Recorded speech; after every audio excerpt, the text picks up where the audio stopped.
Assalamualaikum warahmatullahi wabarakatuh. Selamat sore adik-adik. Pada pertemuan kali ini kita akan membahas mengenai bentuk-bentuk integrasi.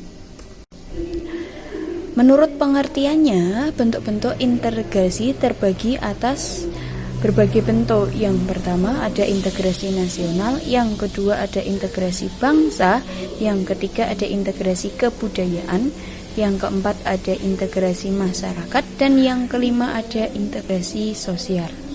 Integrasi sosial sendiri terbagi atas 3 bentuk menurut Paulus Wirutomo. Yang pertama ada integrasi normatif, yang kedua ada integrasi fungsional, dan yang ketiga ada integrasi koersif. Oke, kita akan membahas bentuk-bentuk integrasi lebih mendalam lagi. Yang pertama ada integrasi nasional. Apa sih itu integrasi nasional? Integrasi nasional adalah proses mempersatukan perbedaan yang ada pada suatu negara sehingga tercipta keserasian dan keselarasan secara nasional. Jadi kita harus mempersatukan perbedaan-perbedaan yang ada pada negara. Seperti halnya negara Indonesia sendiri memiliki perbedaan budaya dan wilayah yang luas. Maka Indonesia sendiri sebagai negara yang beragam. Adanya keberagaman tersebut menciptakan suatu semboyan yang dikenal dengan Bhinneka Tunggal Ika, berbeda-beda tetapi tetap satu. Dari adanya semboyan Bhinneka Tunggal Ika, maka proses integrasi nasional bisa tercapai. Selanjutnya, faktor-faktor pendorong integrasi nasional. Apa sih yang mendorong terjadinya integrasi nasional? Yang pertama adanya perasaan senasib, yang kedua munculnya rasa cinta tanah air, dan yang ketiga adanya rasa rela berkorban untuk kepentingan bangsa dan negara. Selanjutnya, contoh dari integrasi nasional sendiri yaitu adanya toleransi antar umat beragama. Seperti kita ketahui, ada berbagai agama yang dianut di Indonesia. Adanya berbagai keragaman religi atau agama, kita bisa menghargai adanya keragaman umat beragama. Yang kedua ada integrasi bangsa. Sebelum kita membahas mengenai pengertian integrasi bangsa, kita harus mengetahui pengertian bangsa terlebih dahulu. Ada berbagai tokoh yang mengartikan bangsa sendiri.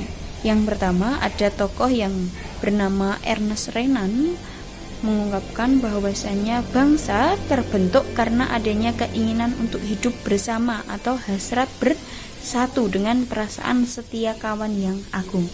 Selain itu, ada tokoh yang bernama Otto Bauer berpendapat bahwa bangsa adalah kelompok manusia yang memiliki persamaan karakteristik.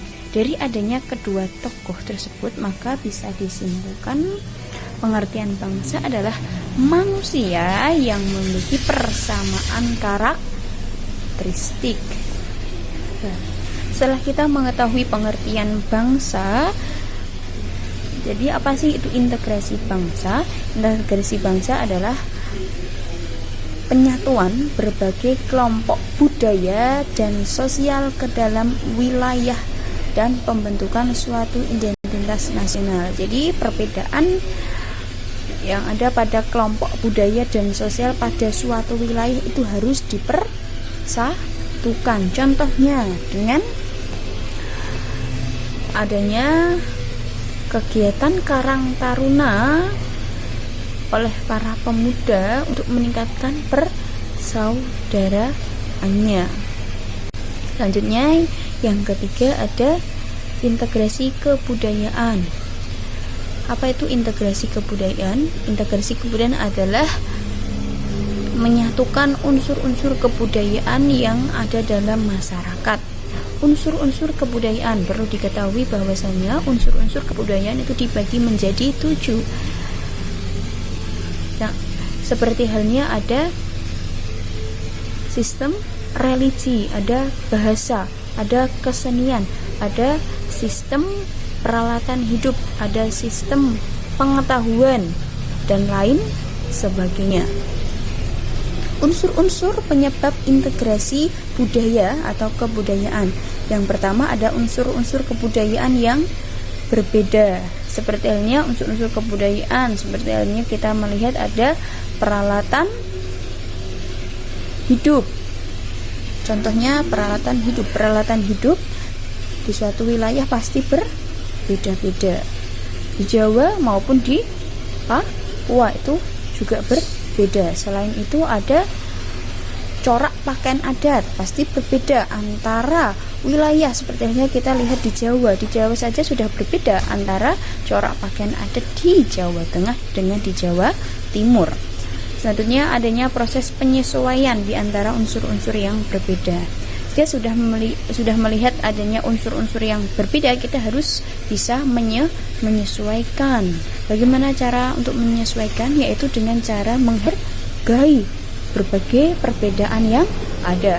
Setelah itu terciptanya pola hubungan yang serasi fungsinya bagi masyarakat akibat timbulnya penyesuaian. Contoh dari integrasi kebudayaan sendiri, jadi itu bisa dilihat ada berbagai gambar, ada berbagai kesenian, ada sedang melakukan tarian piring.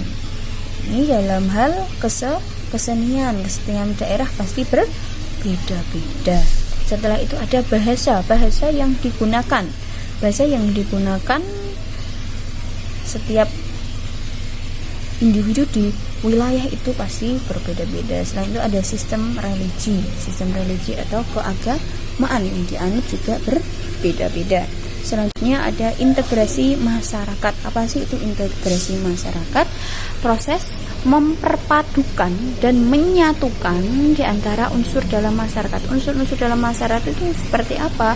Ada pranata atau lembaga sosial, ada kedudukan sosial, dan ada peranan sosial. Seperti halnya contoh ada integrasi masyarakat adalah individu dapat menjadi atau bergabung di dalam kelompok kegiatan masyarakat tanpa memandang kedudukan atau status sosialnya.